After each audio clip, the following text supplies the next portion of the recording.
new episode, new chronicles. EU is like this. Every week we have new chronicles, and this week we'll be analyzing an open call about radicalization and gender. It's a Horizon Europe, a cluster-free call. I'm sure you will want to hear about it. We'll also have a conversation with Fatma Trabelsi. She's an NCP. What? You don't know what an NCP is? Time to learn. If you do know, I'm sure you will love to hear this conversation with Fatma Trabelsi. And the final chronicle is with Armend Berisha. I hope I pronounced it correctly, from Kosovo. So I hope you enjoyed this episode, and see you next week. Bye. Good morning, everyone. Welcome back to InnovEU. I want to thank Professor Fatma Trabelsi for being with us today. I hope I pronounced your name correctly. I'm terrible with names. Sorry about anything that was wrong. But please, take some seconds to talk about your institution and yourself. You're talking with us from Tunisia, right? Where in Tunisia? Yeah, I am from Tunisia, from the north of Tunisia. My institution, firstly, thank you for this opportunity to present myself and my country and my institution. I am Fatma Trabelsi, senior lecturer in Hydrogeology and Geomatics in the Higher School of Engineers of Medjez at the University of Jendouba. The University of Jendouba is in the north of Tunisia, is the northern university in Tunisia. I have over 18 years of experience in water management. Water management. My expertise spans hydrogeology, the application of GIS, remote sensing, machine learning for water management and resources. Over the course of my career, I have authored more than 57 publications, including peer-reviewed journal, article, book, chapters, oral communication, focus mainly in groundwater potential mapping, groundwater governance, seawater intrusion, and the groundwater quality prediction using remote sensing, GIS, and machine learning. That's quite impressive. Career as a teacher researcher. Also, I have a significant part of my professional journey has been dedicated to international project and international collaboration. I have extensive experience in project coordination and management, having led several international projects related to climate change, agriculture, water management, transfer of technology, high education capacity building, and these projects have been supported by prestigious grants, mainly by European program, also American and Asiatic program. This I present a short presentation of my career. Well, that's quite an impressive resume, and your institution is one of is the Northern University of Tunisia, and it's how do I say this? It's focused on engineering, on the or is multiple areas.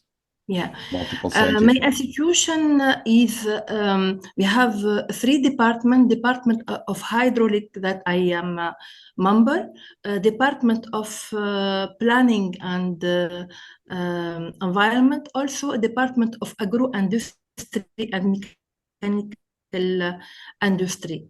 This institution is under the umbrella of the university, the higher education ministry, also the Ministry of Agriculture, because we have the double role. We have our research and curricula is applied to agriculture, to water and mechanical, agromechanical and engineering. Also, I have another umbrella because also I am a national contact point of the Horizon Europe program. I am appointed by the Tunisian Ministry of Higher Education and Scientific Research at the National Contact Point, NCP, for Cluster 6 is cluster of agriculture and environment in Horizon Europe program. Additionally, I serve also as member of the Bureau of Women and GMS and Africa. This bureau is of the program of African Union. I led the higher education and research group research in this bureau. All these three areas are quite, I see at least three areas that are quite interesting to explore a little bit. So let me start by the first. Many of those projects were, as I understand, funded by the European Union, even though you're not in a member state. That didn't stop you from participating in and leading EU-funded projects with European partners. Am I correct? What's your experience in this? Yeah. For my experience, I start my experience with European program. My first project funded by ENISE-BCMED program is a cross-border cooperation program in the Mediterranean Sea. And this, my first project, I led in 2014. The first project, we have Italy as chief leader of this project, with Lebanese partner, Greek, Italian, and the Tunisian partners. After that, I have other projects funded by Prima program. Also, it's a Mediterranean initiative of the Horizon Europe. I coordinate also a project of Erasmus Plus program for capacity building in higher education. I led two projects concerning climate change, also concerning SDI, the application of special data infrastructure and geomatics in Tunisian University, with different partners from France, from Belgium, from Croatia, from Germany, also with a North African country from Egypt, Morocco. It's a very large consortium, and it's a great experience for me and for my colleague to collaborate with a large consortium with different culture, with different skills. That was a large consortium, and okay, I understand you. I think that's the most important, the most interesting part of this project is that diversity of partners. But let me go to the second area I found very interesting. So now, and I trust this is recent, this is new. Now you are the NCP, the national contact point for Cluster 6 in Tunisia. Have you started a long time ago, or is that new? No, I start in 2022. I have maybe 2 years to How is it going? It's a good experience for me because I can meet the Tunisian researcher in all the country to disseminate firstly the program by the Info Day, because the NCP... Well, let me interrupt you to do it some different way, because I believe that the NCPs are not as well known as they should be.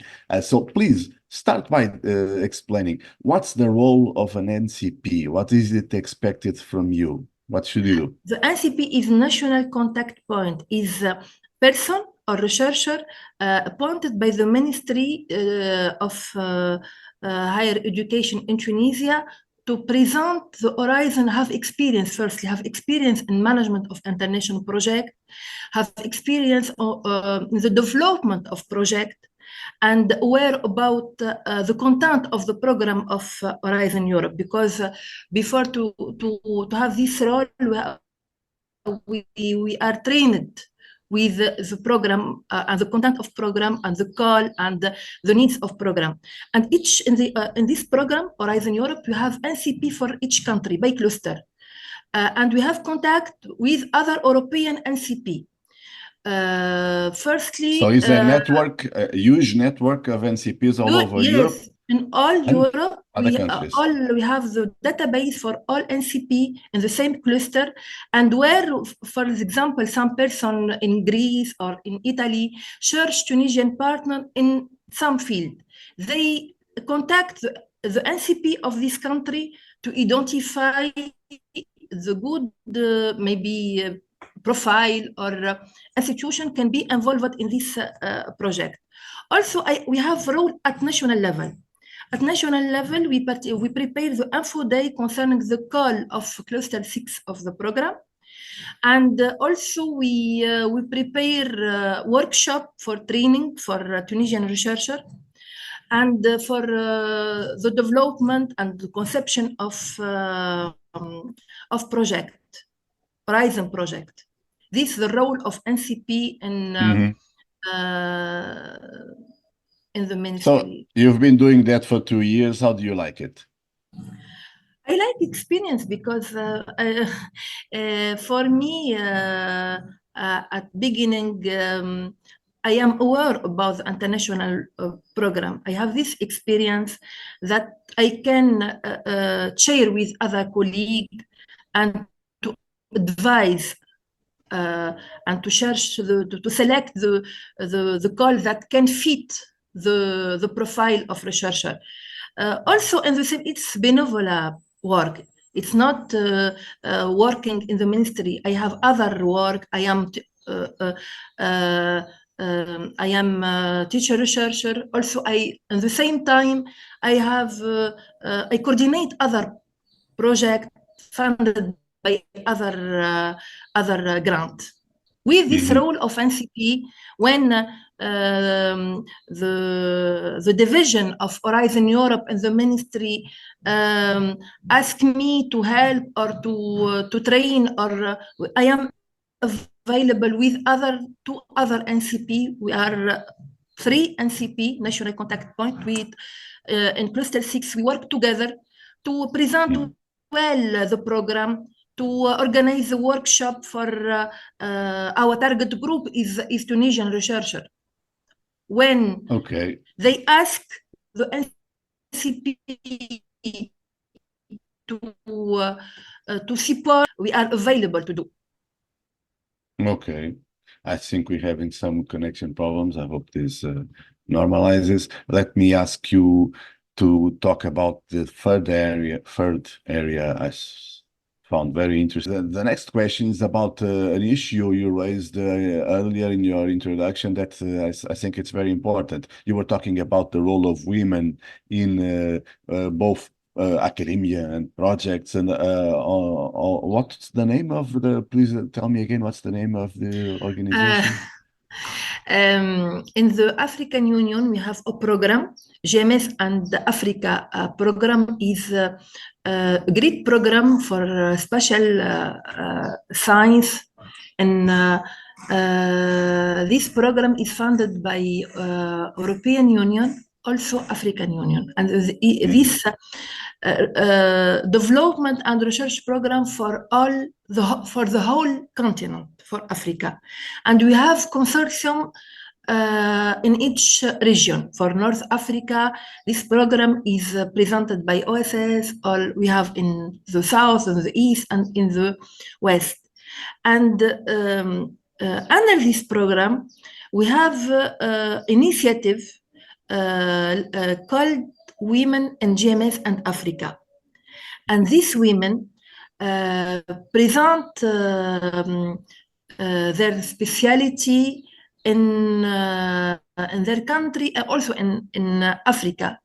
They worked in space science, in geospatial science field, in geomatics, and they apply this the use of Earth observation data or spatial science in their field, in water, in management, in climate change, in urban, in many fields. You can use the Earth observation data or the spatial data in any field. In this bureau, we have women as researcher, teacher, researcher, or professional, or maybe all profile are presented in this bureau. And the role of this bureau is to enhance the role of women in geospatial science, to improve their skills, for example, for leadership and mentorship. And each member in this bureau led field. For example, I led the all program related to higher education and research. Other led. Under this program, you have a bureau dedicated or a network of women. All women in Africa that work in the field of the use of Earth observation data and the geospatial field, they can participate in this network. And my role is, I am member in the Bureau of Women of this initiative to enhance or to help other women concerning the participation in training, in advancing training, for example, or to enhance their role in their institution or their professional career by helping in the organization of a program about leadership and mentorship for women that we work now with the African Union and the program of GMS and Africa, and to highlight the role of these women in their institution in the whole of Africa. Because in this bureau we have 7 or 8 members. Each member led a specific field, but we work together to involve several women that or to identify in the Africa the women that work in the field of space. They present women from North Africa and South Africa, East Africa, West Africa, and for me it's a great experience because I know and thought this bureau, sweetie women, they worked a lot to improve their self, their skills, and to impact their environment in their country. Well, that gives me an opportunity to raise an issue I really want to be discussing in this episode and further episodes of the podcast, which is about the concern, as you know, in this programming period, the Horizon Europe and other programs started imposing some conditions, trying to increase the role of women, or not put it that way, like trying to guarantee gender parity in the participating in institutions. How is it working? In your opinion? Yes. In your opinion, we are 3 years in this programming period. We have three years of experience. In your experience, how is it working? Is it really making institutions change or not? For your knowledge, no, to participate any institution or organism to participate to Horizon Europe should have the gender equity plan disseminated in its website. It's mandatory. It's not a choice. For that, in Tunisia, if we want to participate and increase our participation in this program, because Tunisia is associate partner in this program, and we want to be efficient and to participate, to increase the percentage of participation of Tunisian institution and research institution. The gender equity is mandatory. And in Tunisia, I don't feel difference between other European countries, really. The women have important role in the society, and like any European country, we don't have problem to have women in the position of as decision makers. We find women in all posts, and this equity, gender equity, we are aware about this before to be to be mandatory by the program. Okay, thank you for answering that. I'll be asking this question to other people because I want to know what's the experience in different countries. Let me just say that an anecdote example in my own country before this programming period started, in all the universities in the country, and there are many, there was one woman dean. One. Now we have a lot. I'm not sure. Maybe it is a consequence because the institutions had to start not just publishing the equity, what's the name again? Equity, parity, gender equity, gender equity plan, but they also have to implement it. And that's maybe that will bring some change, but okay, we will see. Let me finish with another question about the future. What are your plans? What would you like to be doing in the near future? For the future, for me, I take experience about this international project and to building network in different country and Europe, and I want to exploit this by develop more project that have impact in my country and also other country. Now I work as expert for the development of project with other, no, just in Tunisia, with other Mediterranean or Mediterranean colleague, and under this, after this year, we build a great consortium that we can develop together European and to respond to European program, because we have a lot of call that can Tunisia is eligible and can participate. And because I know this international engagement have not only broadened my professional horizon, but also had a profound impact in my university and my institution. Because through this project, we have been able to integrate cutting-edge research and innovative practice into our curriculum, thereby enhancing the educational experience for our students, our staff, the exposure to international standards, standards and methodology have improved our research capability and output, positioning our institution as a competitive role player in the global academic stage, also at the Mediterranean stage, global Mediterranean and North Africa stage. For that, I want to continue in this way, and because I feel I have opportunity to participate in this project and to have funds for my society, for my country, and this impact for me, it's great, and I am I want to continue in this. Okay, I'm sure you will.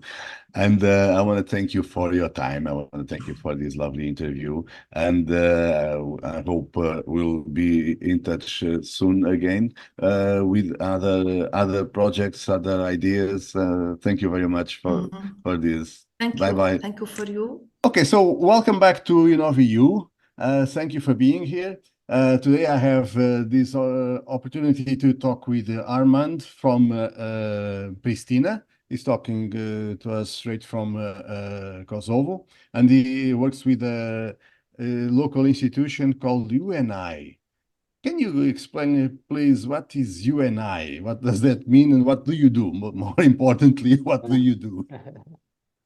So UNI is basically the acronym of our institution. So the full name is Universum International College, and formerly we were known only as College Universum or Universum College. But recently, basically since the March of last year, we have established a strategic partnership with Arizona State University.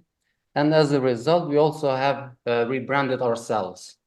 Oh, And we wanted to find an acronym that represents Universum, but it's also catchy, and then it's also more appealing, of course. okay, that's UNI. Yes. Okay, how long have you been working in this area?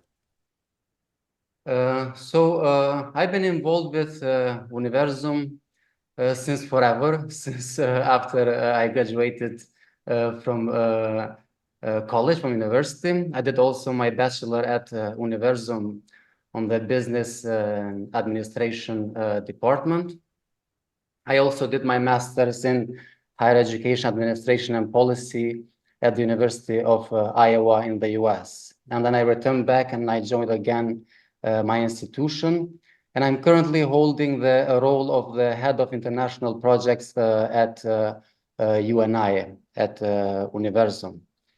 But as I explained you earlier, since last year, we have established this strategic partnership with the Arizona State University. And as a result, this has really provided a new dynamics to our institution. We are expanding both in the number of students, but also in the number of programs that we are providing at Universum. As a result, we also have expanded our campuses. Now we have 3 campuses in Kosovo. I forgot to mention that we are based in Pristina. Our headquarters is in Pristina, the capital of Kosovo. But we have two other campuses, one in the south of Kosovo in a city called Ferizaj, which is closer to the border with North Macedonia, and one in the east, a city called Jakova, which is closer with the border of Albania. So now let me just interrupt to make it clear that we are talking about a country that is not part of the EU and a university that has an agreement with an American university. Exactly, yes. And yet we're talking about European projects. Yes, yes. So this is the beauty of globalization, I suppose. Yeah, I agree with you. What areas are you working? What area, or better, in what areas have you been doing EU projects? So basically, since Kosovo joined the Erasmus Plus framework back in 2015, we are one of the let's say one of the most dynamic institution in terms of internationalization. So we really saw the benefit of the internationalization. We saw the benefits of joining and getting involved with the Erasmus Plus program, both in Key Action 1, but also in Key Action 2. And then it's a result of our involvement with Erasmus Plus framework initiatives that we also have established this partnership with an American university, just because we saw the benefit of what do these international initiatives, international projects and collaboration bring the benefit to the students in the classroom, and what would be the impact towards student learning, but the student success in general as well. And then, so we've been involved with Erasmus Plus since the very beginning. And now currently we are proud to state that we are one of the most involved or most dynamic institutions.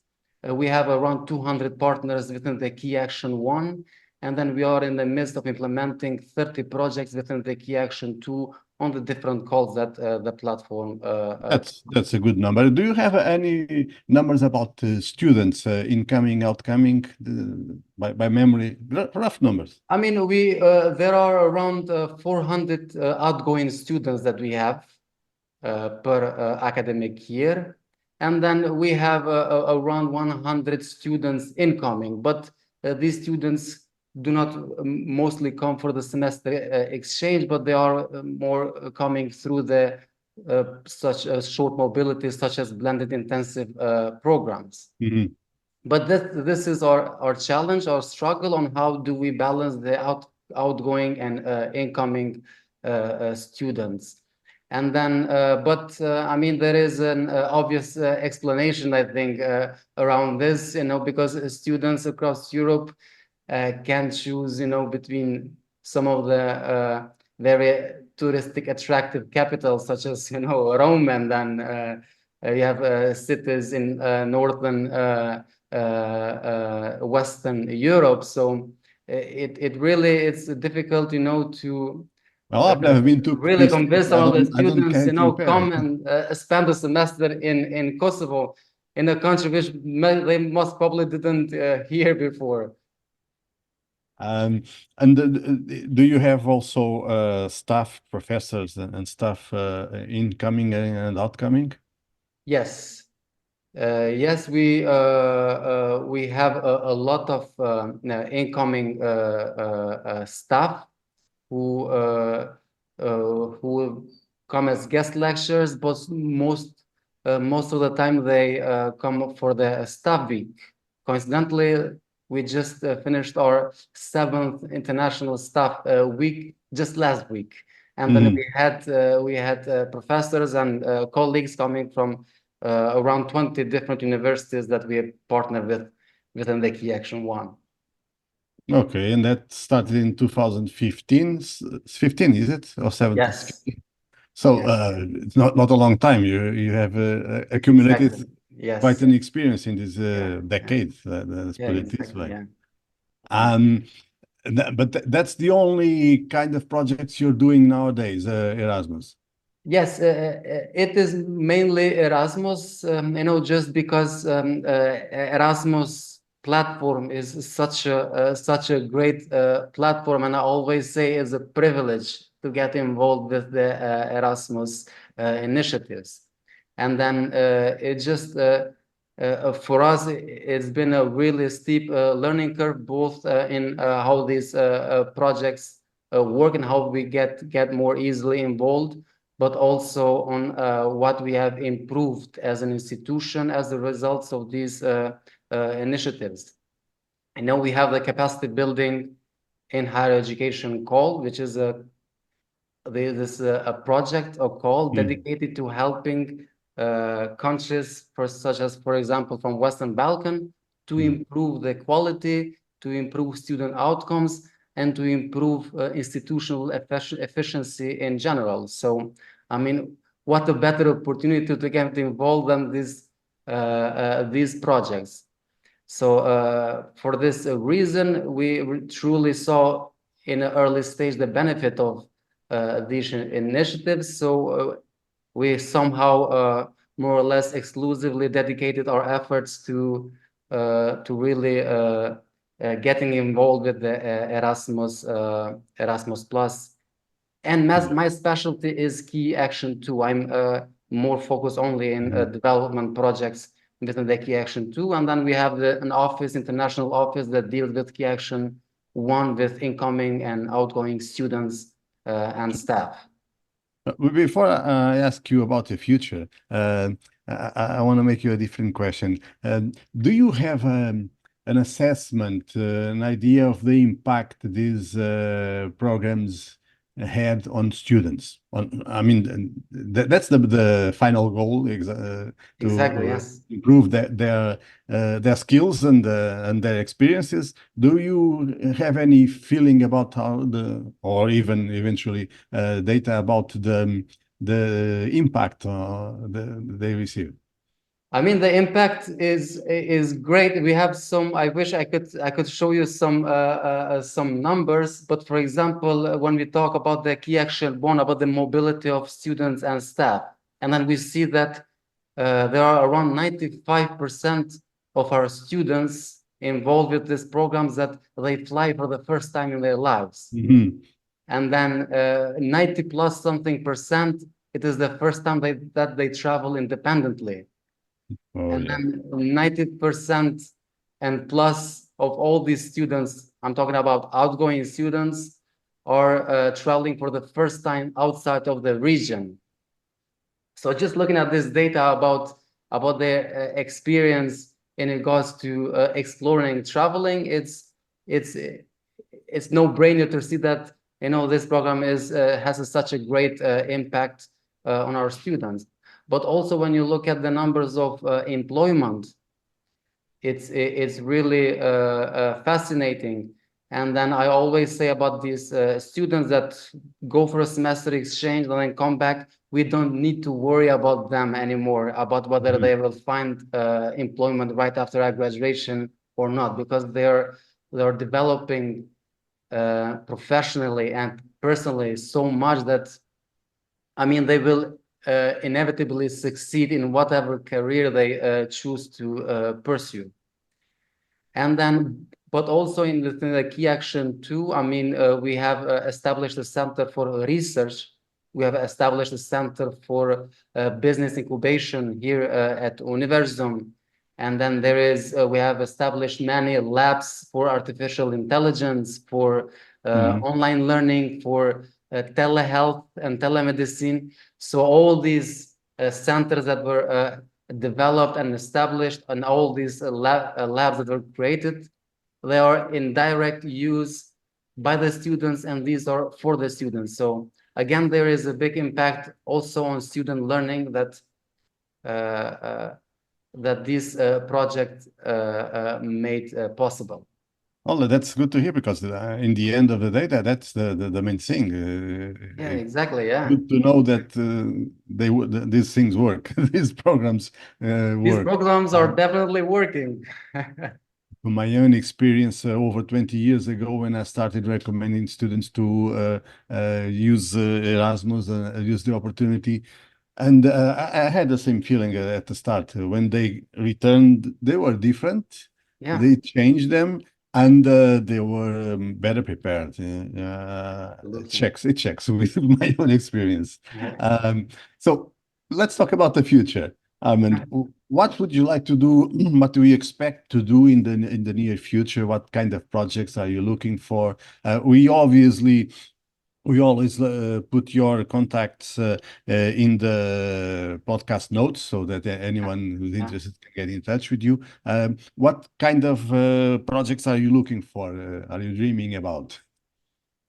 Well, I mean, we're working in different directions, and then we're actually open to collaborating in multiple fields.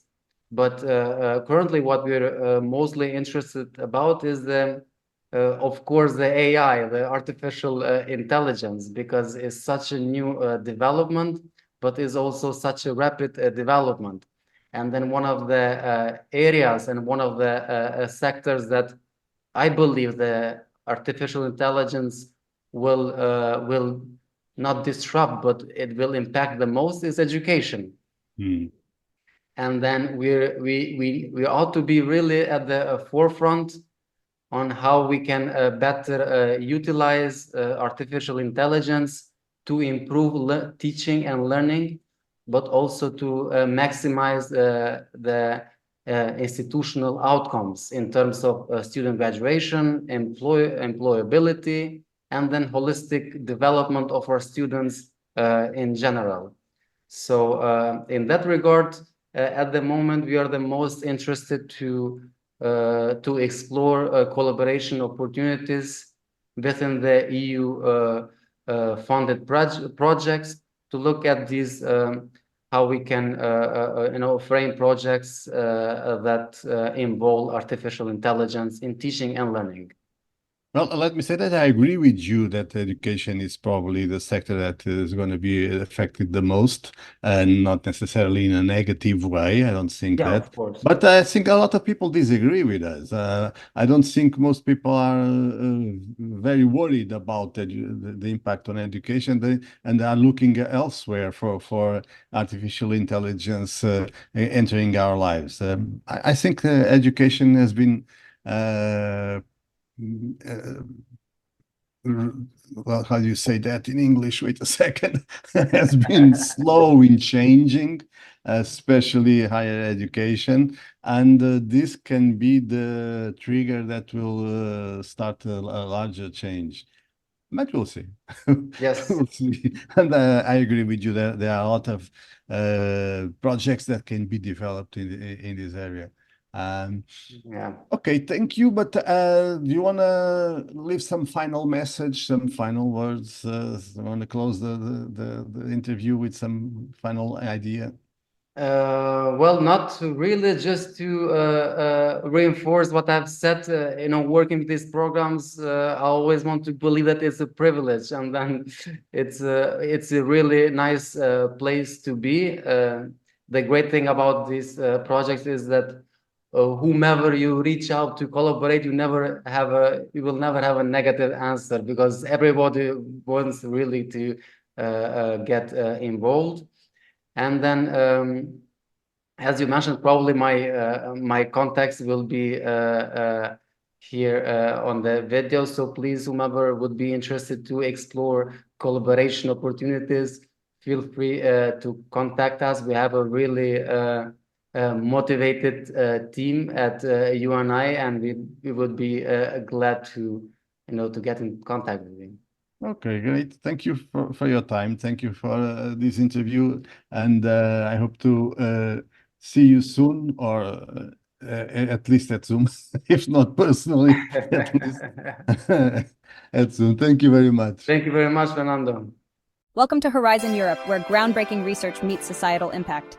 We are excited to announce the new call, Radicalization and Gender, Horizon CL 3-2024 FCT 0104. This call aims to enhance our understanding of gender dynamics and radicalization. It seeks innovative solutions to prevent and de-radicalize extremist behaviors, focusing on both women's and men's roles. Eligible applicants include legal entities from across the EU and associated countries. To qualify, proposals must involve at least 3 police authorities from 3 different EU member states or associated countries. Expected outcomes include deeper insights into the motivations of women and girls supporting extremist ideologies, a better understanding of masculinity's role in radicalization, strategies and tools for early detection and prevention, and empowerment approaches for women and girls through legal, financial, and cultural means. The estimated EU contribution per project is €3 million, with a total indicative budget of €3 million for this call. Don't miss the opportunity to make a significant impact. Submit your proposal by the specified deadline. For detailed information on deadlines, application procedures, and more, visit the Funding and Tenders portal. Join us in this crucial endeavor to understand and combat radicalization through a gender perspective. Together, we can build safer and more inclusive societies. For more details, visit the Funding and Tenders portal. Horizon Europe, empowering research, empowering communities. Apply now.